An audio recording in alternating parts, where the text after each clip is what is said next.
Boa tarde, eu sou Paola Tucunduva e agora está começando o programa Alma do Negócio. Hoje eu tenho aqui no estúdio Maurício Prado e Douglas Lopes, que são da Deloitte e vão contar para nós como trabalhar em relação aos impostos, pagá-los corretamente e, de preferência, quem sabe, encontrar oportunidades para que esse pagamento seja um pouco menor do que o que eu faço hoje.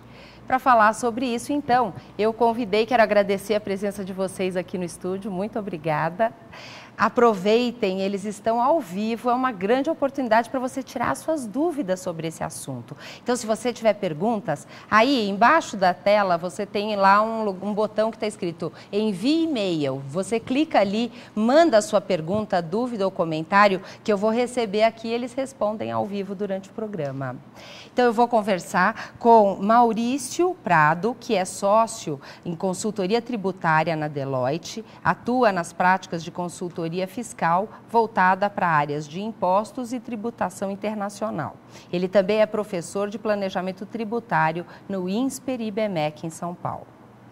O Douglas Lopes é sócio em impostos indiretos na Deloitte, tem uma grande especialização técnica em toda a legislação, desde ICMS, IPI, ISS, PIS, COFINS e mais uma lista grande que nós empreendedores temos que pagar, não é isso, Douglas?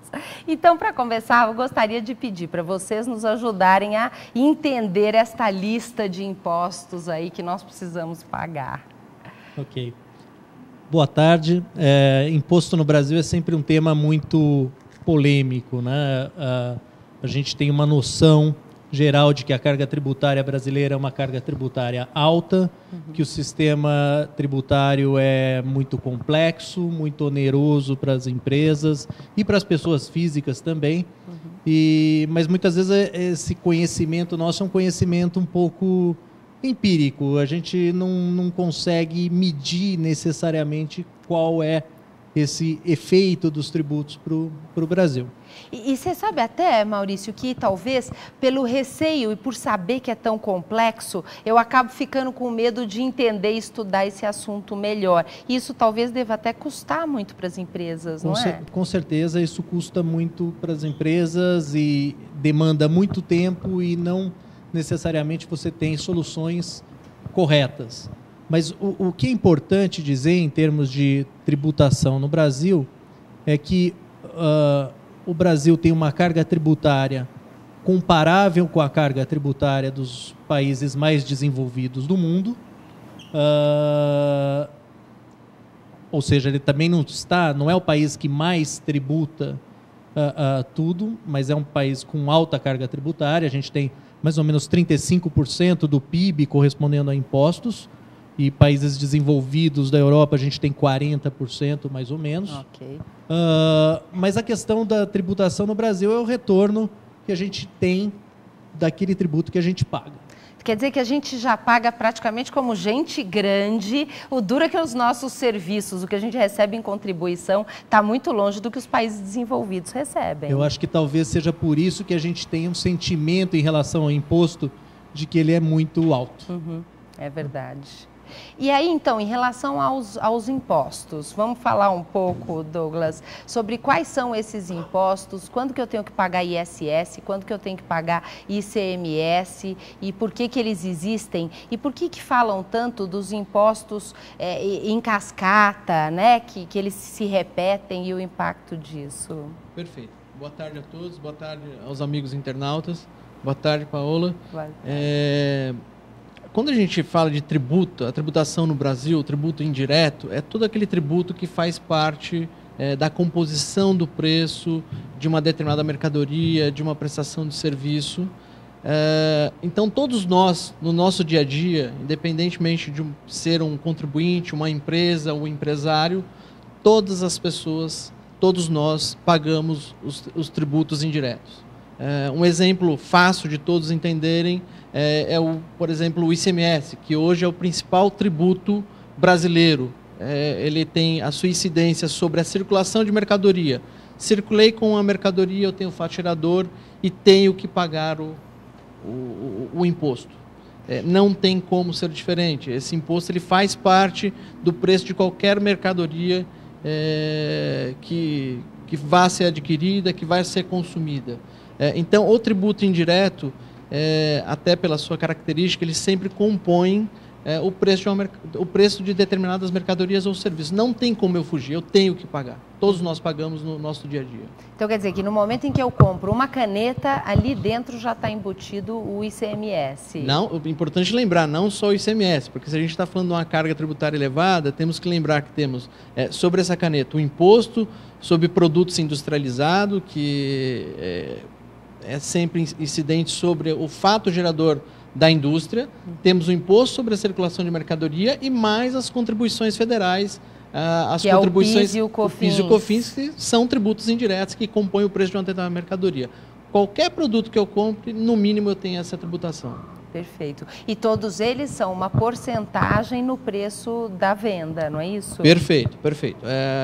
Tem uma característica em relação às contribuições, que a sua incidência é sobre a receita, sobre a venda, vamos colocar de uma forma mais simples, de determinado produto. Obviamente, no caso do ICMS e do IPI, você tem alguns princípios, que é da seletividade, ou seja, quanto mais necessário o produto, menor a carga tributária. Então, o governo toma esse cuidado. Se nós formos, por exemplo, tomando como exemplo medicamento, que é extremamente essencial à população, o IPI, a carga tributária, via de regra, é zero. Na parte de alimentos, nós temos uma redução da carga tributária para alimentos, que são os produtos da cesta básica. Então, quanto mais essencial, eu tenho uma menor carga tributária. E agora, vamos dizer, já que falamos de ICMS, uma coisa que às vezes fica um pouco confuso para mim ICMS é um imposto estadual e às vezes a porcentagem desse imposto varia de estado para estado, é isso? E como é que isso funciona se eu estou num estado e vou vender para outro? Perfeito, a sua colocação ela é ótima, porque hoje a principal característica do ICMS ele é um tributo estadual, onde cada estado cuida da sua respectiva tributação.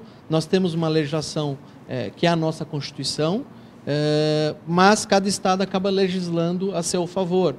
Por isso que hoje a gente ouve muito falar na guerra fiscal, porque eu tenho determinados estados em que eu tenho um benefício tributário maior do que uma outra unidade da federação, que acaba atraindo alguns contribuintes para que possa, de alguma maneira, salvar um pedaço da tributação, diminuir a carga tributária.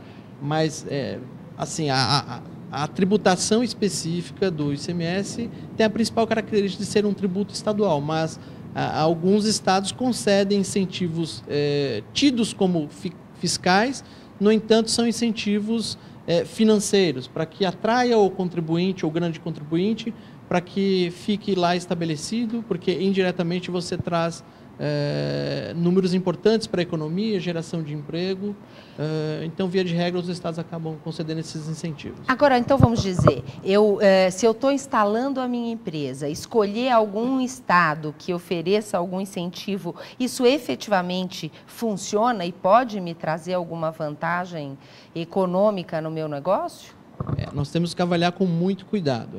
Obviamente, sempre que essa escolha ela é importante, porque nós temos os incentivos que são concedidos, porém, como nós escutamos todos os dias, existe a famosa guerra fiscal, que é sempre um Estado ou uma unidade da federação discordando de um benefício concedido a outra unidade da federação, concedido pela outra unidade da federação. E nós temos regras para isso. Então, eu tenho que tomar um certo cuidado. E é um assunto que que está sendo discutido nos nossos tribunais, né? Temos decisões recentes da nossa Suprema Corte, questionando esses incentivos concedidos fora do âmbito da nossa Constituição, fora do âmbito de convênios que são acordos entre os estados. Então, eu corro o risco de ir para algum estado achando que tem um benefício e depois lá na frente isso acabar sendo cancelado juridicamente, alguma coisa assim. Perfeito. Eu posso ter uma situação em que inicialmente a minha escolha pode me trazer uma grande vantagem fiscal, no entanto, por força de uma decisão ou por força da legislação ter sido revogada, eu posso mais tarde ter que pagar esse tributo, não novamente, mas complementar o pagamento desse tributo. E aí, o importante é lembrarmos que, no início da nossa conversa, nós estamos falando de um tributo indireto que compõe o preço e que quem sempre paga esse tributo é o destinatário, o adquirente. Se lá atrás eu não tive a oportunidade de repassar esse tributo no preço da minha mercadoria, do meu serviço ou do meu produto, eu posso estar com uma situação bastante delicada em relação à saúde financeira da minha companhia. No segundo momento, vou ter que usar parte do lucro para isso, né? Não tenha dúvida. E outro aspecto importante também, né, em relação à localização da empresa, é o seguinte, é que o imposto é uma parte do que a empresa tem que gastar. Né? Há situações em que outros aspectos, como logística, mão de obra qualificada, mercado, fornecedores, etc., tem um impacto tão grande que, ainda que se consiga um benefício fiscal, pode me custar mais caro.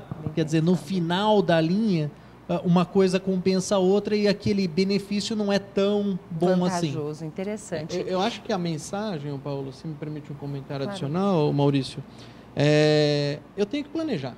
Né? Antes de eu começar qualquer atividade, o primeiro passo é eu planejar o que eu quero, quais são os meus objetivos. Né? Perfeito. Porque a carga tributária ela é uma carga tributária alta, porém existem espaços na legislação para que a gente possa minimizar essa carga tributária. Então, eu preciso planejar, buscar um especialista que conheça o tema para me ajudar a tomar a melhor decisão. Perfeito. E o mais importante é ter esse olhar amplo e, na hora de calcular meu preço, incluir tudo para que a venda do produto me permita pagar todos os impostos, custos e despesas e ainda ter lucro, né? Claro, claro. O objetivo de toda a companhia é lucro ao final do dia, tá certo? E aí, quando a gente fala em lucro, Maurício, queria entender um pouquinho a parte de imposto de renda, porque eu sei que nós temos sistemas como o lucro presumido, lucro real, simples. Qual é a diferença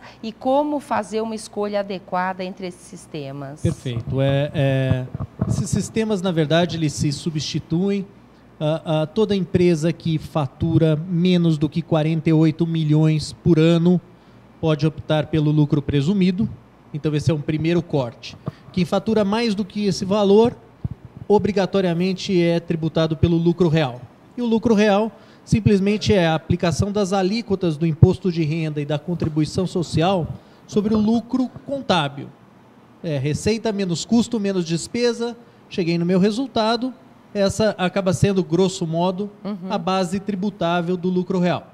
Tá. Quando eu estou no lucro presumido, que é, novamente, uma opção do contribuinte, significa o seguinte, que eu tenho uma forma um pouquinho menos complexa de calcular o imposto. Eu pego a minha receita, aplico determinados percentuais que são definidos pela legislação. Basicamente, eu estou falando de 32% no caso de prestadoras de serviço e 8% no caso da venda de mercadorias. E sobre esse resultado que eu aplico as alíquotas do imposto de renda. Então, estaria certo dizer que no lucro presumido, vamos dizer assim, o governo está considerando que eu tenha um lucro, se for prestador de serviço, da ordem de 32%, e se for na parte de comercialização, de 8%.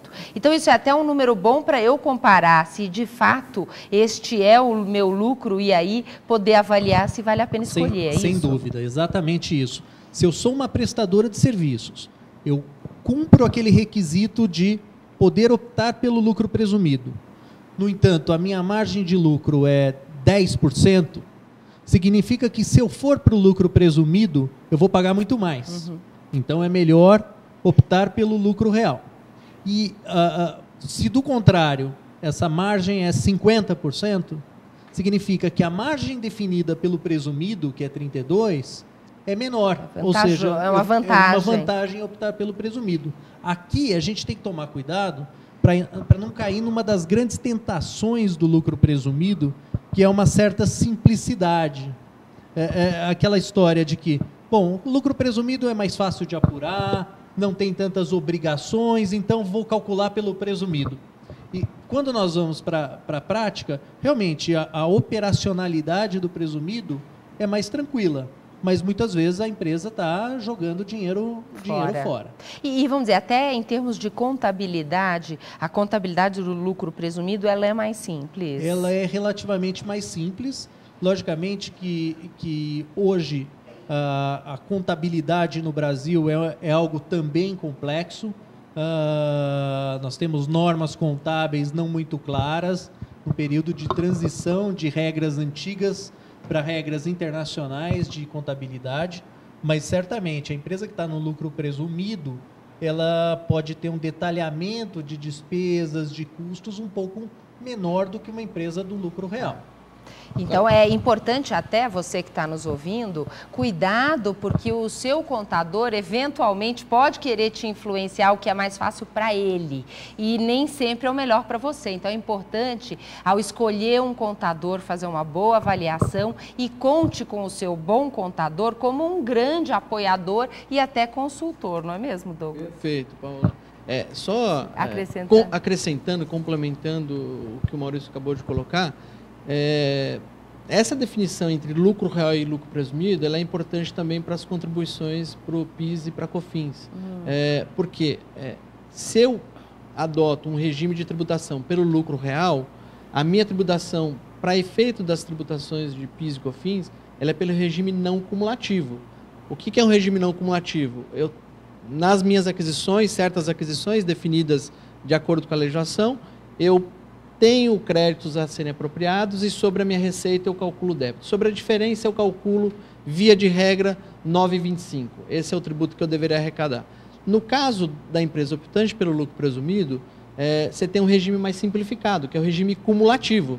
Eu simplesmente vou calcular sobre a minha receita um determinado percentual, que via de regra é 3,65, e essa é a tributação para efeito de PIS e COFINS. Então eu tenho que comparar, porque tem um regime que me permite eu tomar certos créditos, onde a carga tributária efetiva não é 9,25 ao final do cálculo, tá certo? E comparar com 3,65. Então, passa também a definição se é lucro real ou lucro presumido, como foi colocado pelo Maurício, a questão do imposto sobre a renda, a simplificação da contabilidade, mas também a definição para efeito das contribuições para o PIS e para a COFINS. Tá ótimo, muito bom. Então, se você tem dúvidas sobre esse assunto, impostos, o que paga, que sistema você está usando, manda para nós. Aí na sua tela, envie o e-mail e eles vão responder aqui ainda durante o programa. Nós vamos, na volta, falar um pouco sobre planejamento tributário e o que nós podemos fazer com um sistema tão complexo e mesmo assim conseguir um bom plano para pagar o mínimo que seja legal e de uma forma correta. Mas antes disso, nós vamos assistir um rápido vídeo onde o Fred Alecrim, que ele tem um blog que chama UOL Go Mais. Ele acabou de lançar um livro muito interessante porque ele é um livro interativo, onde você tem aqueles QR Codes dentro do livro que vão te remeter a uma série de ferramentas e acesso a muita informação que está no próprio blog dele. Eu acho que é um livro inovador. Ele trouxe um vídeo para explicar um pouco melhor como é que funciona e você vai nos acompanhar conhecendo o Fred Alecrim e como funciona esse novo livro dele. Qual o mal que assola o varejo? A mesmice. E para sair da mesmice, nada melhor do que o AUS para inspirar o empresário ou varejista em seu negócio. Daí surgiu a ideia do Algo Mais. Esse blog é todo voltado para o varejista. Aquele varejista que tem o desafio todos os dias de fazer diferente. Para criar um blog que pudesse ajudar esse varejista, esse empresário, esse profissional do varejo, a ideia é pensar assim, no mercado de hoje já não basta fazer algo mais, tem que ser o algo mais, que encante o cliente, que faça o cliente não só gostar do seu negócio, mas também te preferir e te recomendar. Após 3 anos aprimorando o conteúdo, pegando cada vez mais informações interessantes que sejam relevantes para o varejista e um prêmio de melhor blog de empreendedorismo do Brasil pelo Top Blog, surgiu o livro O Algo Mais. E é claro que na hora de fazer um livro não poderia ser um livro como qualquer outro. A grande diferença desse livro, na verdade, são duas.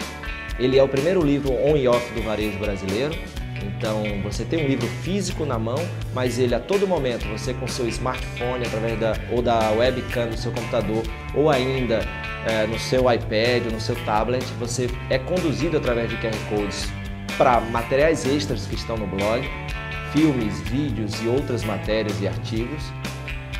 O outro ponto e o outro diferencial é que ele traz uma ferramenta para te ajudar a implementar as ideias que estão no livro. Então não é só uma leitura, mas uma leitura que se transforma num plano de ação, que se transforma em solução, que se transforma em resultados para você e seu negócio. Eu tenho dito que o futuro do varejo são serviços. Então, uma das formas de criar esses UAUs é construir serviços campeões no seu negócio.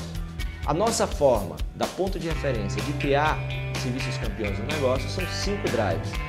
Os 5 drives são design, não basta ser bom, tem que parecer bom. Entretenimento, ajude o cliente a se divertir. Conveniência, facilite a vida do cliente ou pelo menos não atrapalhe. Educação, ensine o cliente que ele não te esquece. E atendimento, trate o cliente com carinho e atenção. Você olha, avalia, tem lá a ferramenta para você escrever quais as ações para melhorar e logo depois tem as dicas, os insights, os exemplos que eu colhi tanto na Europa, quanto nos Estados Unidos, quanto no Brasil nas minhas viagens, através de fotos e vídeos, e a partir daí você pode se inspirar, ajudando cada vez mais o seu cliente e através disso conquistar muito mais relacionamento por parte dele, mais reputação, que é mais gente falando bem do seu negócio por aí e, consequentemente, mais resultado. Essa é a ideia do livro Algo Mais, te inspirar a fazer um negócio diferente todo dia, ganhar mais com isso e ter muitos fãs no dia a dia. Ok, você assistiu então aí, vale a pena visitar o blog do Fred Alecrim. Essa é a nossa visitante especial, Carol, minha filha caçula, que quis vir dar um oi para vocês que estão aí nos acompanhando. E nós voltamos aqui com um assunto importante que é planejamento tributário. Então eu queria que vocês explicassem para nós primeiro o que é planejamento tributário? Bom, é difícil achar uma definição única para planejamento tributário. Mas, basicamente, o planejamento ele envolve uma preparação, algo que é feito antes da ocorrência do chamado fato gerador do tributo, para que eu possa usar maneiras legais de reduzir ou postergar a carga tributária. Né? Quando a gente fala de planejamento tributário, muitas vezes a gente pensa que é só reduzir a carga tributária, mas muitas vezes é impossível qualquer redução, mas há determinadas figuras fiscais que podem ser usadas para que haja uma postergação no fato gerador do tributo.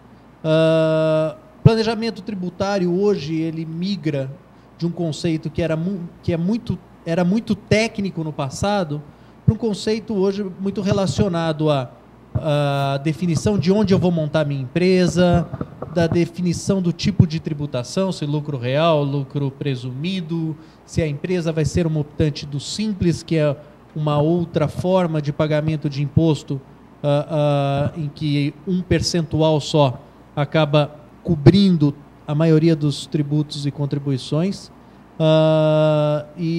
Enfim, o planejamento é uma questão muitas vezes de sobrevivência e de otimização do retorno que o investimento ou que a empresa tem para o seu acionista. Perfeito. Para o seu dono. Agora, uma coisa que eu acho importante é que a gente vê empresas menores, muitas vezes, montando várias pequenas empresas para se manter no Simples, porque existe um paradigma de que a tributação do Simples é a mais barata.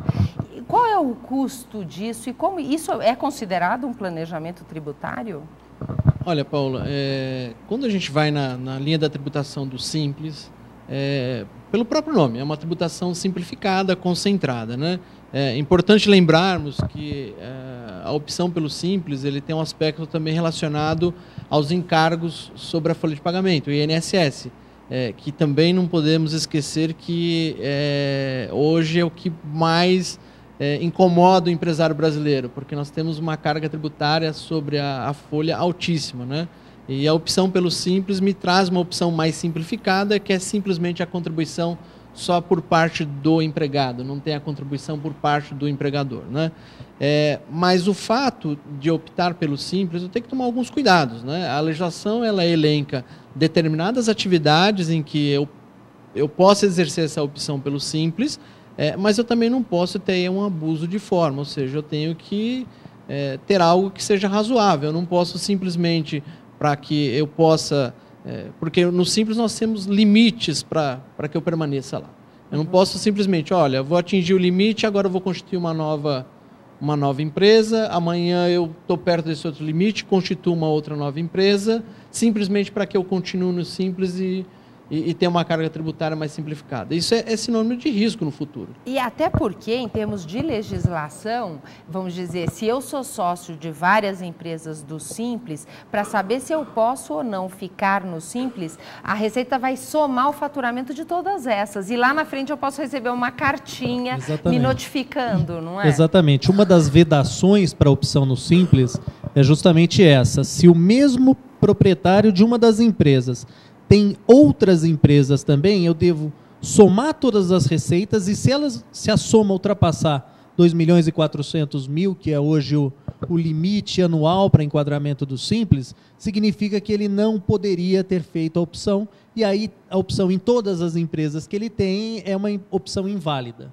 E aí vai ter que acabar pagando a diferença novamente, né? E não podemos esquecer, aí pouco importa a forma de tributação, se simples, lucro real ou lucro presumido, o fisco hoje está migrando para uma fiscalização eletrônica. A gente está num ambiente hoje no Brasil onde os contribuintes acabam provendo todas as informações fiscais e contábeis ao fisco de forma instantânea. O fato gerador ele ocorre e a transmissão ao fisco é quase que instantânea. Óbvio que eu tenho um período curto para informar ao fisco sobre as operações realizadas no âmbito contábil e fiscal. E não podemos imaginar que o fisco simplesmente está arquivando toda essa documentação. Não, no momento seguinte já existem a fiscalização eletrônica, e se eu não planejei minha operação, se eu não tenho um fundamento econômico, se eu não possuo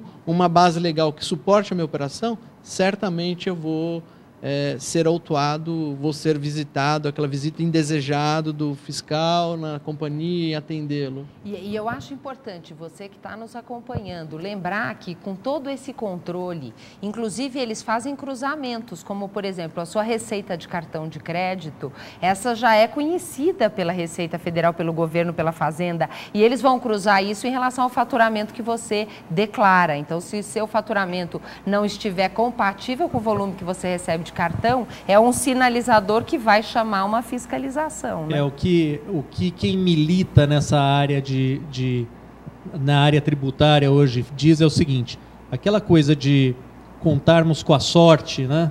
De que nunca aquilo vai ser analisado, nunca ninguém vai pedir nenhuma informação. E se passar 5 anos eu tô livre. Se passar 5 anos eu tô livre, esquece. Isso é algo pouco provável de acontecer. E outra coisa, como o Douglas disse, aquela visita tradicional do fiscal, aquele que bate na sua porta com a pastinha na mão, pedindo uma série de documentos, hoje ela é substituída por um cruzamento eletrônico de declarações e você recebe simplesmente uma notificação para efetuar um pagamento de uma diferença que o fisco não conseguiu identificar ou prestar esclarecimentos. Ele transfere para você, contribuinte, todo o peso, todo o ônus de provar que você fez a coisa certa. Então, imagine que nós, na verdade, estamos sendo fiscalizados o tempo inteiro. É mais ou menos isso que está acontecendo hoje. Nós até utilizamos uma expressão que é o Big Brother fiscal. Está todo mundo exposto o tempo todo. E hoje, vamos dizer, a gente vê aqui em São Paulo já a questão da nota fiscal eletrônica, tanto para a venda de mercadoria, que é do Estado, quanto para a Prefeitura, para os prestadores de serviço. E aí, no momento em que eu emito uma nota fiscal, o governo imediatamente recebe essa informação. Isso já é uma realidade em todo o Brasil? Vocês têm uma ideia de quantos % das empresas já estão nesse formato de nota fiscal eletrônica? Eu imagino que é uma realidade na maioria dos estados, porém não na maioria dos contribuintes, né? Porque se a gente imaginar o número de contribuintes hoje no Brasil, ele é altíssimo, né? Mas as grandes empresas, pequenas, médias e grandes empresas, já estão nesse ambiente eletrônico. E aí é importante lembrar que sempre quando há a emissão de um documento eletrônico, automaticamente, em questões de segundos, o governo ele já checa automaticamente uma série de informações. Se sua alíquota está correta... se o pagamento de imposto está certo. Exato, né? Perfeito. E se para quem você vende, se ele realmente existe, se ele é faz parte daquela localidade, porque o destinatário ele importa na carga tributária que vai ser praticada naquela operação. Né? Muito bom. Mas o ambiente eletrônico já faz parte do dia a dia dos contribuintes, faz parte do dia a dia do fisco e de todos nós. Por isso eu acho importante você que está aí nos ouvindo e eventualmente ainda não está preparado para pagar 100% dos impostos, fazer tudo de forma correta. Vamos dizer, o Brasil é um dos países mais avançados em relação a esse acompanhamento eletrônico e fiscal e com certeza vai chegar logo em você um sistema onde seja praticamente impossível fazer meia nota ou não emissão de nota fiscal. É melhor você começar a se preparar hoje, enquanto talvez ainda dá tempo, porque se depois em que você já tiver obrigado por um sistema que cruza todas as informações e 100% das empresas, você pode vir a quebrar se a sua empresa não estiver estruturada para isso. Por isso que eu acho importante. E nós vamos conversar um pouquinho e falar um pouco sobre a importância desse planejamento, desse cuidado de pagar todos os impostos, conhecer tudo isso e até entender um pouquinho que a Deloitte, que é uma das maiores empresas de auditoria e consultoria do mundo, como ela pode ajudar as pequenas e médias empresas. Só vou falar rapidinho da nossa dica de seguro de hoje, antes da gente continuar a nossa conversa. Essa dica ela é oferecida pela Pentágono Seguros, que hoje traz uma dica importante para você que tem empresa. É o seguro empresarial. Dentro desse seguro empresarial, você vai ter cobertura de incêndio, vendaval, é uma garantia e uma proteção à sua empresa. Então, com esse, a gente sabe que acidentes podem acontecer, riscos de explosão, incêndio, danos ao seu negócio ou até responsabilidade civil, um bom seguro pode cobrir e te ajudar no momento difícil. E assim você se concentrar no seu trabalho, no trabalho da sua empresa. Para ter uma consultoria sobre segurança e como fazer os seguros da melhor forma possível, a Pentágono é uma grande especialista e você pode procurar e conhecer e obter mais informações com eles. Então agora vamos falar um pouquinho aí qual é a importância e por que uma empresa pequena pode utilizar de um bom planejamento, de um conhecimento importante e pagar todos os seus impostos da forma correta. Bom, eu acho que primeiramente a questão de pagar imposto, nós estamos num Brasil em processo de mudança. A gente tem a questão de responsabilidade social, a gente tem pensamentos éticos, a gente tenta exercer de uma certa maneira a cidadania. Então, nesse sentido, além da fiscalização, além da possibilidade de identificação de procedimentos equivocados ou errados por parte do contribuinte, existe um apelo para que o país cresça. Né, e cresça de maneira ordenada. Hoje, o que acontece é o seguinte, a pequena empresa de médio porte, elas são as empresas grandes do futuro. Uhum. E as oportunidades de crescimento, elas aparecem para todas as empresas. A gente viu nos últimos 10 anos, talvez, várias empresas que originalmente eram empresas familiares, e que em determinado momento receberam a visita de fundos, muitas vezes até internacionais, ou grandes empresas multinacionais, com propostas de aquisição ou de participação, ou de parceria. Bom, a primeira coisa, ou uma das primeiras coisas que essas empresas que gostariam de participar de empresas familiares, ou empresas antes pequenas ou antes médias, essas empresas vão querer ver é a situação tributária, situação trabalhista, previdenciária.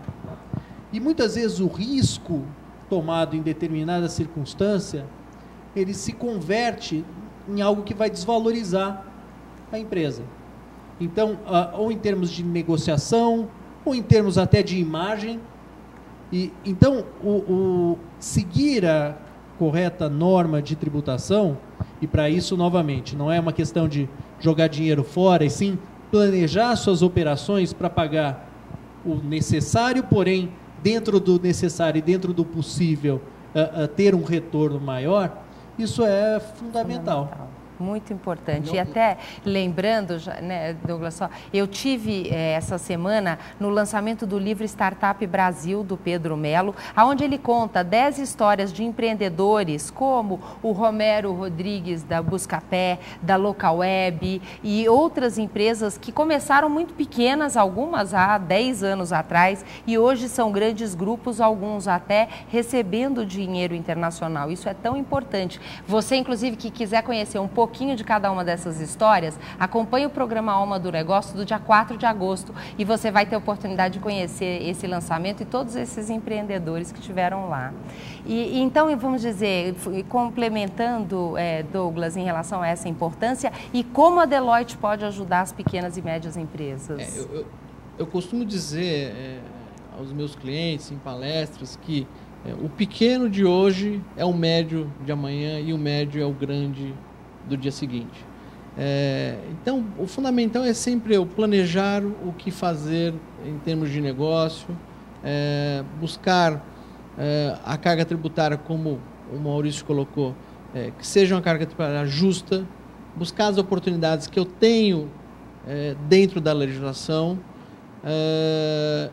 E nesse particular, nós temos um time muito forte na Deloitte de assessoria de pequenas e médias empresas, exatamente focado nesse mercado. Nós estamos focados nesse mercado porque é um mercado que cresce diariamente. Então, a grande oportunidade de novos negócios, o que a gente tem notado é nesse mercado. Óbvio que tem as grandes empresas que nós assessoramos, que trabalhamos todos os dias, mas nós temos um time dedicado a entender esse pequeno mercado, esse mercado médio, porque nós temos muitas oportunidades. Muito bom. E só complementando, não casualmente a gente chama esse grupo de grupo dedicado às empresas emergentes, dentro dessa lógica de que são as empresas que vão crescer. E para crescer, a empresa precisa estar preparada. Então, esse nosso time existe justamente para ajudar essas empresas a estarem preparadas para esse crescimento que está por vir. Muito importante isso. Até temos aqui algumas perguntas. A Luciana pergunta: quais as taxas de impostos que tenho que recolher se eu for optante pelo Super Simples? Bom, o Simples, na verdade, ele condensa imposto de renda, contribuição social, PIS, COFINS, ICMS, numa alíquota única. Essa alíquota ela é variável em função do tamanho do faturamento da empresa. Então, basicamente, a gente tem valores flutuando aí de 3%, 4%, 5% do faturamento dessas empresas. Então, basta eu pagar essa porcentagem e eu já estou pagando todos os impostos, inclusive o INSS por parte do empregador. Exatamente. Existe um código específico para esse pagamento. A empresa que é optante pelo Simples, na verdade, ela demonstra essa opção à Receita Federal através de um preenchimento no portal Simples da internet e a partir de então todos esses impostos vão estar condensados numa alíquota única. Muito bom. Nós temos, inclusive, a participação aqui do Jorge, dizendo que é a primeira vez que ele acompanha a TV na internet, que está gostando muito, parabenizando o programa. Jorge, é bom ter você nos acompanhando, eu agradeço. E a Tatiana pergunta: hoje o fisco da nota fiscal eletrônica já valida se o cliente está habilitado ou não, caso ele não me deixe emitir a nota fiscal? Então, até lembrando, nós temos uma entrevista exclusiva sobre nota fiscal eletrônica. Se você entrar no nosso site almadonegócio.tv, você lá vai ter mais detalhes de como é que funciona isso. Mas em relação a esse funcionamento, é isso. Quer dizer que se a empresa que eu for emitir a nota, ela não existir ou tiver algum problema, eu não consigo nem emitir a nota, é isso? Esse foi um grande avanço que a nota fiscal eletrônica ela trouxe aos contribuintes, né? Porque em algumas situações o contribuinte no passado tinha a emissão do documento fiscal e lá na frente tinha notícia de que aquele contribuinte não existia por algum motivo, a inscrição estadual tinha sido cassada No ambiente de nota fiscal eletrônica, a validação é automática, é em alguns segundos. A informação vai e vem rapidamente. Por um lado, vamos dizer, com certeza aumenta o controle, diminui os riscos, mas em algumas situações é uma burocracia complicada. Quando você tem uma mercadoria para entregar, tem algum problema, você acaba tendo que resolver antes da entrega, antes da mercadoria sair da sua empresa, né? Não tenha dúvida, esse é um processo, esse novo ambiente eletrônico, que passa por um treinamento, uma adaptação a um novo ambiente, desde a contabilidade até na portaria da empresa onde ocorre o recebimento, porque você já não tem aquele documento fiscal em papel, você tem um documento de acompanhamento da mercadoria. Ou seja, se eu não treinar todo o meu time para que todos estejam conheçam o mínimo desse ambiente eletrônico, eu posso ter alguma dificuldade no recebimento.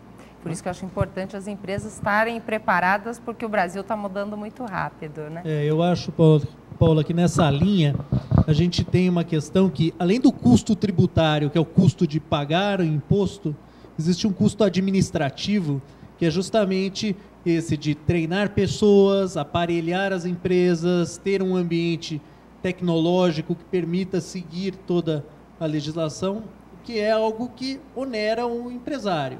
Então, mas é melhor onerar uma vez só do que depois sofrer penalidades, multas, etc. E eu acho que tem um outro ponto importante disso, né, Maurício, que no momento em que o governo está cercando, aquele seu concorrente que ganha de você em preço, porque ele não paga imposto, porque ele, né, não emite a nota adequadamente ou faz algo que não é correto, ele das duas uma, ou ele vai entrar no sistema e fazer tudo da forma correta, ou ele vai acabar saindo do mercado. Então, se a gente olhar, vamos dizer assim, a longo prazo, isso é algo muito importante para a empresa, para o Brasil, para todas as pessoas que são corretas, honestas e querem fazer um trabalho sério, né?